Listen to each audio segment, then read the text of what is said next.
안녕하세요. 사랑하는 남편과 알콩달콩 결혼 생활을 즐기고 있는 30대 주부입니다. 결혼한 지는 2년이 되었고, 아직 아이는 없어요. 생활이 어느 정도 안정을 되찾고 나면 아이를 가질 생각이에요. 남편과는 어린 시절부터 알고 지내던 사이입니다. 한 동네에서 초등학교, 중학교를 같이 다녔지요. 모든 걸 함께하는 여자친구들 같지는 않았지만, 그래도 등하교는 같이 하는 정도의 관계였달까요? 그러다 남편은 남고로, 저는 여고로 가면서 서로 연락하는 빈도수가 점점 줄어들었어요. 아무래도 이성의 눈뜰 시기다 보니 남편은 남편대로 좋아하는 여학생이 생겼다는 소문도 들려왔고요. 저는 저대로 대학 진학에 열을 올리던 시기라 자연스럽게 멀어졌지요. 그렇게 저는 서울 소재의 모대학에 진학했습니다. 목표하던 대학은 아니었지만 그래도 사람들이 어디 다닌다고 하면 좋은데 다니시네요. 소리는 나오는 정도의 학교예요. 혹시나 아는 사람이 제 사연을 들으면 곤란할 것 같아서 구체적으로 밝히기는 어렵네요. 아무튼 그렇게 대학교에 들어가고 얼마 지나지 않아 남편과 우연히 다시 연락이 닿았습니다. 사실 대학에 들어오면서 제가 개명을 했어요. 무슨 큰 뜻이 있었던 건 아니고 저희 할머니께서 어디서 사주를 보고 오셨는데 제가 개명을 해야 앞으로 무탈하게 산다고 했답니다. 모르면 몰랐지.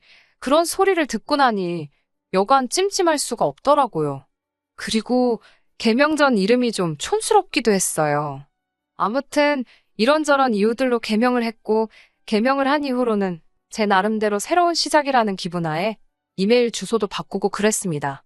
핸드폰 번호도 바꾸었고요. 상황이 그렇다 보니 여러 친구들과 연락이 끊어지게 된 것도 있어요. 남편도 그들 중 하나였고요. 그렇게 잘 지내다가 대학교 3학년 여름방학이었을 거예요. 갑자기 옛날에 쓰던 이메일을 한번 확인해보고 싶더라고요. 그리고 그 메일함에서 몇 년 전 남편이 저에게 보냈던 이메일을 우연히 발견했습니다. 문득 안부가 궁금해졌고 그래서 잘 지내냐고 메일을 썼어요. 솔직히 답장을 받을 거라는 확신은 없었습니다. 그래도 왠지 설레기도 하고 기다려지더라고요. 그리고 이틀 뒤 남편으로부터 답장이 왔습니다. 그렇게 저희는 다시 연락이 닿았네요. 그렇다고 저희가 바로 사귀기 시작한 건 아니고 그 이후로도 몇 년 동안은 평범한 친구 사이로 지냈습니다. 비록 떨어져 지냈던 시간이 있긴 하지만 그래도 서로의 어린 시절을 기억한다는 공통점이 있어서 그런 건지 언제 만나도 마음이 편하고 말도 잘 통하고 그렇더라고요. 정말이지 각자의 연애를 진심으로 응원해 줄 수 있었을 만큼 서로에게 좋은 친구였네요. 그런 남편에게 사귀자는 소리를 들은 건 지금으로부터 4년 전이었어요. 저는 처음에 남편이 취해서 주정을 부리는 줄 알았네요. 하지만 남편은 이후로도 몇 번이고 사귀자며 저에게 다가왔고 이러나 저러나 이 우정은 끝났다 싶은 제가 그래 한번 사귀어보자 했습니다. 그 연애가 이렇게 결혼까지 이어질 줄은 그때는 몰랐네요. 친구로 지낸 시간이 길었기에 남편에 대해서는 모르는 게 없다고 생각했습니다. 하지만 연인으로서 그리고 지금은 배우자로서 남편과 많은 시간을 함께 하게 되니 그동안 남편에 대해서 제가 몰랐던 것들이 참 많았다는 사실을 알게 되었네요. 특히나 남편과 시누이의 관계를 알게 되었을 땐 너무나 충격이었지요. 남편에게는 3살 많은 누나가 있습니다. 저도 어려서부터 한 동네에 살았으니 시누의 존재는 짐작부터 알고 있었고요. 하지만 나이 차이 때문인지 남편과 달리 시누와 친해지는 건 쉬운 일이 아니었습니다. 그 시절에는 굳이 노력해서 언니와 친해져야겠다는 생각도 못했고요. 그러다 보니 나중엔 길에서 마주쳐도 잘 지냈냐고 안부를 묻기도 어색할 만큼 거리감이 생겼달까요? 솔직히 돌이켜 생각해보면 평범한 남매 관계는 아니었습니다. 신우 앞에서 남편은 제대로 길을 펴지 못하는 눈치였어요. 맨날 당하고 사는 것 같았달까요? 그리고 결혼 이야기가 나오기 시작하면서 그 이유를 알게 되었지요. 남편에게 프로포즈를 받고 얼마 지나지 않았을 무렵이었어요. 하루는 남편이 정말이지 술이떡이 되게 취해서는 늦은 밤 저희 집으로 찾아왔습니다. 깜짝 놀라 남편을 데리고 집으로 들어왔어요. 그나마 친정부모님께서 부부 동반으로 여행을 떠나셨던 상황이었기에 망정이지 하마터면 정식으로 인사를 시키기도 전에 못 볼 꼴을 보일 뻔했다는 생각이 들어 걱정은 고사하고 남편에게 정말 화가 많이 났었네요. 하지만 전 남편에게 화를 내지 못했습니다. 남편이 저를 붙들고는 어머니가 너무 보고 싶다며 어린아이처럼 눈물을 쏟아냈거든요. 이전에는 단 한 번도 그런 모습을 보여준 적 없던 남편이었기에 정말 깜짝 놀랐어요. 무엇보다도 어머님은 멀쩡히 살아계신데 어머님이 보고 싶다고 울어대니 황당하기 짝이 없었지요. 몇 시간 후 어느 정도 술이 깬 남편을 붙들고 물었습니다. 도대체 아까 그게 다 무슨 이야기냐고요. 그러자 남편은 긴 한숨을 토해내듯이 내뱉고는 그동안 숨겨온 비밀을 털어놓았습니다. 일단 지금의 어머님은 남편을 낳아주신 분이 아니셨습니다. 남편을 낳아주신 친어머님께선 남편이 초등학교에 들어가기 전 암으로 돌아가셨고요. 그리고 뒤이어 듣게 된 사연은 더 충격적이었어요. 사실 저희 부모님 세대만 하더라도 결혼하면 바로 아이를 갖는 게 당연한 일이었잖아요. 그런데 친어머님께선 3년이 지나도록 아이를 갖지 못하셨고 이를 두고 주변에서들 말이 많았던 모양이에요. 그 와중에 아버님께는 숨겨둔 애인이 있었는데 그게 바로 지금의 어머님이셨답니다. 하지만 꼬리가 길면 밟힌다고 아버님의 두 집 생활은 할머님께 발각이 되었고 한동안 아버님이 그 집의 발길을 끊으셨대요. 뿐만 아니라 친어머님과의 사이에서 남편도 갖게 되셨고요. 하지만 몇 년 후 친어머님은 돌아가셨고 이때다 싶으셨는지 아버님께서 지금의 어머님을 모셔왔답니다. 심지어 아버님과 지금의 어머님과 사이에는 남편보다도 더 나이가 많은 딸까지 있었다네요. 이 모든 사연을 들려주신 이모님도 남편이 고등학교에 들어갈 무렵 세상을 떠나셨으니 남편이 마음 기댈 곳이라곤 누구 하나 없었을 거예요. 어디 막장 드라마에서나 나올 법한 사연이 남편에게 있을 거라곤 저라고 상상이나 했겠어요? 처음엔 저도 내가 뭘 들은 건가, 제대로 알아들은 건가 싶어서 남편에게 몇 번을 다시 물어봤습니다. 그러니까 남편을 낳아주신 어머님은 이미 돌아가셨고 지금 계신 분은 새어머님, 그리고 신우도 배다른 누이. 결국 아버님과 새어머님, 그리고 그 둘 사이에서 태어난 신우, 그리고 남편까지. 저희 남편이 콩쥐팥쥐에 콩쥐더라고요. 신데렐라였고요. 게다가 아버님이 돌아가신 이후로는 남편이 아버님을 대신해 가장 노릇을 하고 있는 상황이었습니다. 제가 왜 가장 노릇이라고 표현했냐면 어머님은 아직 60도 되지 않으셨고 신우도 사지멀쩡하고 대학까지 나온 사람입니다. 그런데 둘 다 일을 안 해요. 몸이 약하다나요? 약하긴 개뿔 어머님이고 신우고 외모 가지고 이렇게 표현하면 안 되지만 진짜 소도 때려잡게 생겼거든요. 반면에 저희 남편은 남자치고도 마른 체형이라 전 솔직히 예전부터 남편이 도대체 누굴 닮았나 궁금했을 정도입니다. 아무튼 아버님이 돌아가시면서 남기신 보험금도 어머님과 신우가 다 차지했다는 걸 저는 결혼하고 나서야 알았습니다. 뿐만 아니라 아버님이 돌아가신 이후로는 남편이 한 달에 100만 원씩 생활비를 드리고 있다는 것도 충격이었지요. 가족으로서 어머님과 신우 도와드릴 수 있습니다. 그럼 최소한 어머님도 저희 남편 자식 취급은 해주셔야 할 거 아닌가요? 하지만 남편은 저와 다시 연락이 닿았을 시기부터 계속 고시원에 살고 있었어요. 그래서 저는 막연히 시댁이 어디 서울에서 멀리 떨어진 곳으로 이사라도 간 줄 알았습니다. 언젠가 물었을 때도 남편이 대충 얼버무리듯 그렇다고 하길래 더 묻지 않았고요. 하지만 웬걸요. 알고 보니 어머님과 신우는 남편이 사는 고시원과 회사 중간에 위치한 아파트에 살고 있었습니다. 그 사실을 알게 된 제가 너무 어이가 없어서 도대체 왜 너만 나와 사는 거냐고 물었더니 어머님께서 만나는 분이 자주 집에 오셔서 주무시고 가시는데 남편의 존재를 불편해 하신다나요? 그래서 그렇답니다. 솔직히 이때는 이게 내쫓은 거지 내쫓은 게 아니면 뭔가 싶더라고요. 이 모든 상황을 알면서도 파혼 대신 결혼을 선택한 이유는 남편에 대한 제 사랑과 의리 때문이었습니다. 그런 힘든 환경 속에 남편을 혼자 내버려 둘 수 없었다고 할까요? 어머님이나 신우 두 사람 다 남편의 결혼엔 일절 관심이 없었습니다. 저라는 사람에 대해서도 별로 궁금해하지 않으셨지요. 딱 한 가지 굉장히 예민하게 반응하신 부분이 있는데 그건 바로 결혼식에 들어가는 비용이라던가 혼수 그리고 예단 문제였습니다. 솔직히 남자친구의 가정사를 알고 난 이후로 신혼집이나 기타 여러 가지 부분에 있어서 저는 기대를 버린 상황이었습니다. 같이 사는 것도 마뜩찮아서 내쫓은 아들에게 돈을 보태주실 리가 만무하잖아요. 아니나 다를까 상견례 자리에서 어머님께서는 아직 신우가 시집도 못 갔는데 남편이 먼저 결혼하는 것에 대해서 굉장히 불쾌하게 생각하시는 눈치였습니다. 사돈이 될지도 모르는 저희 부모님 앞에서 남편을 있는 대로 깔아뭉개셨지요.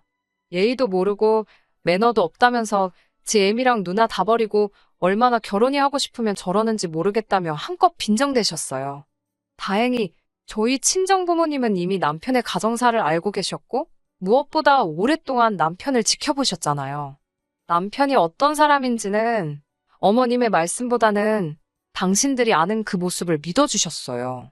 저희 부모님은 집 안 해주셔도 되고 한 푼도 안 보태주셔도 된다. 대신 혼수나 예단 같은 것도 생략하자셨습니다. 어머님께서는 펄쩍 뛰시며 그래도 당신이 아들 키우느라 들인 공이 있는데 그렇게 날로 드시려고 드냐며 그건 안 될 소리라고 나오셨습니다. 그러자 저희 부모님께서도 사돈께서도 지금 날로 저희 딸 데려가시는 거 아니냐며 어른들이 이런 걸로 실랑이하는 모습 보여줘서 좋을 게 뭐가 있겠냐고 깔끔하게 생략하자고 부드럽지만 강한 태도를 보이셨어요. 어머님도 더 이상 대꾸할 수가 없으셨는지 니들 맘대로 하라는 말씀으로 결혼을 허락하셨지요.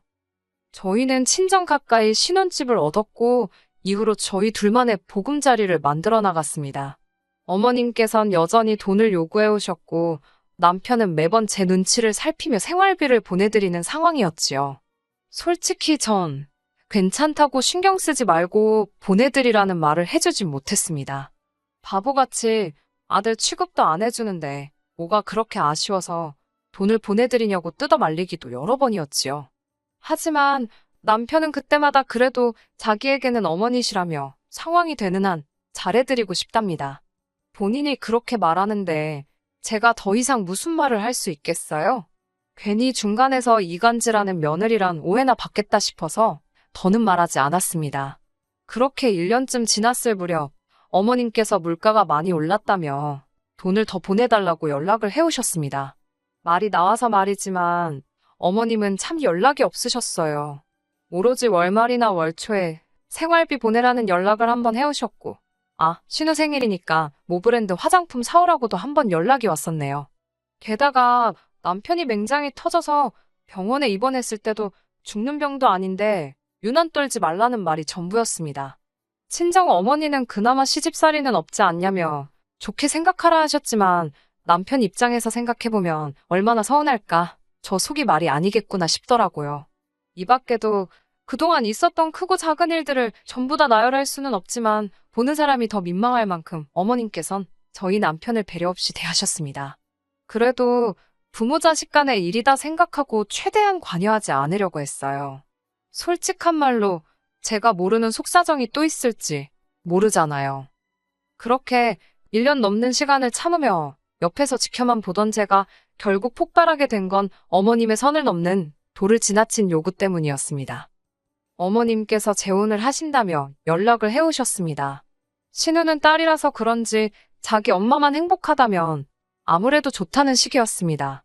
하지만 남편은 당황한 기색이 역력했어요. 이 부분에 대해서는 행여나 저희 남편을 욕하지 말아주세요. 자식마다 서로 다른 입장이 있는 거니까요.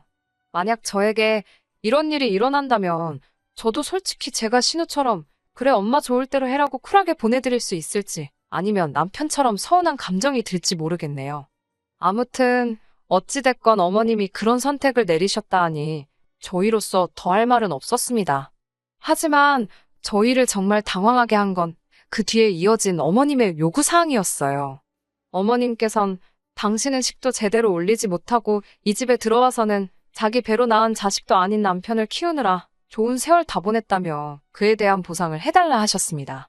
그 보상이 뭐였겠어요? 돈이었습니다. 늦게나마 면사포도 쓰고 신혼여행도 가고 그러고 싶으시답니다. 그러면서 그 결혼 비용을 저희 남편더러 내라고 하셨어요. 뻔뻔한 어머님의 아이디어에 정말 입이 떡 벌어지더군요. 결국 제가 나서서 어머님 그건 아닌 것 같다고 말씀드렸습니다. 그동안 이 사람이 어머님께 보내드린 돈이 얼만지 알기나 하시냐고 계산이나 해보셨냐고 물었습니다. 반대로 어머님께서 이 사람한테 해주신 게 뭐가 있냐고요. 아버님 10년 전에 돌아가실 때 이 사람 고3이었고 이후로 보험금을 나눠주시기를 했냐, 학비를 한 번 대주시기를 했냐, 그렇다고 품 안의 자식이라고 데리고 살면서 따뜻한 밥 한 번을 해주시길 하셨냐고요. 그동안 제 가슴속에 쌓여있던 억울한 심정을 속사포처럼 쏟아냈습니다. 저는 남편에게도 소리쳤습니다. 솔직히 전부 다 말하라고, 당신도 지치고 힘들다고 왜 말을 못하느냐고요. 그러면서 당신이 앞으로 평생을 같이 보낼 사람은 나지 저분이 아니라고, 지금이 어쩌면 마지막 기회라고 어머님인지 저인지 선택하라 했습니다. 그러자 그때까지 고개만 푹 숙이고 있던 남편이 천천히 고개를 들어 어머님과 신우를 번갈아 쳐다보더군요. 만약 어머님께서 우리 아들 사랑한다 하다못해 그 말 한마디라도 해주셨다면 남편은 지금 제 곁에 없을지도 모릅니다. 하지만 어머님께선 모질이 같은 게 어디 지 애미를 그런 눈으로 쳐다보냐며 죽은 지 애미 눈을 똑 닮았다고 악을 쓰시더군요. 저는 그 말을 듣고 정말이지 경악을 금치 못했습니다. 이제껏 제대로 한번 대들지도 못했던 남편도 그 말을 듣고는 눈빛이 돌변하더라고요. 남편은 지금 뭐라고 하셨냐며 그동안 한 번도 보여준 적 없는 경멸과 분노의 눈빛으로 어머님을 내려다보았습니다. 남편이 쥐고 있던 주먹이 부들부들 떨리는데 정말이지 뭔 일 나는 거 아닌가 싶더라고요. 하지만 신우는 눈치는 진짜 개나 줘버렸는지 남편에게 어머님이 서운해서 그런 거라며 솔직히 자기들도 억울하답니다. 결혼만 너희 어머니가 먼저 했을 뿐이지 아버지가 정말 사랑한 사람은 지금의 어머님이셨는데 평생 첩소리나 듣고 살았으니 기분이 좋겠냐고요. 남편은 입술을 악물고는 그래도 나는 어머님이나 누나를 내 가족이라 생각했는데 그래서 와이프가 싫어하는 걸 뻔히 알면서도 어떻게든 책임지려고 했는데 둘은 정말 나를 지갑 정도로만 생각했냐며 떨리는 목소리로 말을 이어가더군요. 그러더니 더는 이 짓거리 못하겠다며 이제 더는 아는 척 하지 말자 했습니다. 당신들은 당신들 알아서 살라고, 나는 더 이상 당신들 뒤치다꺼리 안 한다고요. 어머님은 그 와중에도 정신 못 차리고 당신이 눈이나 하나 깜짝할 것 같냐며 됐다고 나도 그깟 푼돈 필요 없다고 소리를 질러댔습니다. 그러자 남편이 아주 낮은 목소리로 지금 살고 계신 집부터 일단 비워달라 하더군요. 그러자 어머님께서 네가 뭔데 나더러 집을 비워라 말하냐고 소리를 치시더니 순간 사색이 되셨습니다. 저도 그제서야 떠올랐습니다. 그 집은 남편 명의로 계약된 전세집이었어요. 결혼 당시 남편 돈 대부분이 거기에 묶여 있었는데 그 돈을 빼오면 어머님이랑 신우가 갈 곳이 없다며 전전긍긍하는 남편이 안쓰러워서 친정엔 비밀로 했었거든요. 이후로는 솔직히 어차피 못 받을 돈이나 마찬가지였으니 그 돈은 없는 돈이다 생각하고 잊고 살았고요. 그제서야 사태 파악이 된 신우가 아무리 그래도 이건 경우가 아니지 않냐며 갑자기 저에게 가만히만 있지 말고 남편 좀 말려보랍니다. 이 여자가 돌았나 싶더라고요. 제가 속이 다 후련한데 못하러요라고 받아치고는 남편 손을 잡아 끌고 그 집에서 나왔습니다. 이제 법대로 하면 되니까 더 열불 낼 것 없다고요. 남편이 미안하답니다. 이런 못 볼 꼴을 보여준 것도 미안하고 가진 거 없는 사람이라서도 미안하다며 대신 앞으로 죽을 때까지 저 하나만 바라보고 열심히 살겠다대요. 순했던 남편이 정말 각성을 하니까 무섭긴 하더라고요. 바로 다음 날 집주인이랑 얘기해서 집 내놓고 어머님과 신우를 거의 내쫓다시피 내보내던걸요. 어머님께선 그 와중에도 정신 못 차리고 저더러 그럼 어디 월세방이라도 구하게 보증금 1,000만 원만 해달라셨습니다. 물론 1초도 안 걸려서 거절했어요. 어머님께서 저 같은 개차반 며느리는 처음 보신다길래 저도 어머님 같은 개차반 시어머니는 처음이라고 응수했네요. 벌써 6개월이란 시간이 지났지만 어머님은 계속해서 연락을 해오십니다. 요즘엔 작전을 바꾸신 건지 라면값이 없다. 혹은 버스비가 없다 그러시면서 5만 원만 10만 원만 이런 말 뭐하지만 거의 국어를 하시네요. 신우는 신우대로 어디 가서 아르바이트를 한다는데 생전 일이라곤 해본 적이 없으니 잘하고 있을지 안 봐도 뻔할 뻔짜지요. 아, 우려와 달리 남편은 전에 없이 잘 지내고 있습니다. 어머님께 삥을 안 뜯기니까 돈도 잘 모이고요. 남편이 저희 친정에 정말 끔찍히 잘하네요. 요새는 정말 걱정거리 하나 없이 웃음꽃만 피우며 살고 있습니다. 살다 보면 또 생각지 못한 일들이 있을 수도 있겠지요. 하지만 이젠 걱정 없어요. 남편과 함께라면 어떤 일이든 잘 해결해 나갈 수 있을 것 같은 확신이 들거든요. 자기야, 우리 앞으로도 행복하게 잘 살자. 끝까지 들어주셔서 감사합니다. 오늘의 사연은 여기까지입니다. 구독과 좋아요, 알람 설정 부탁드리고 더 좋은 사연으로 다시 찾아뵙겠습니다. 감사합니다.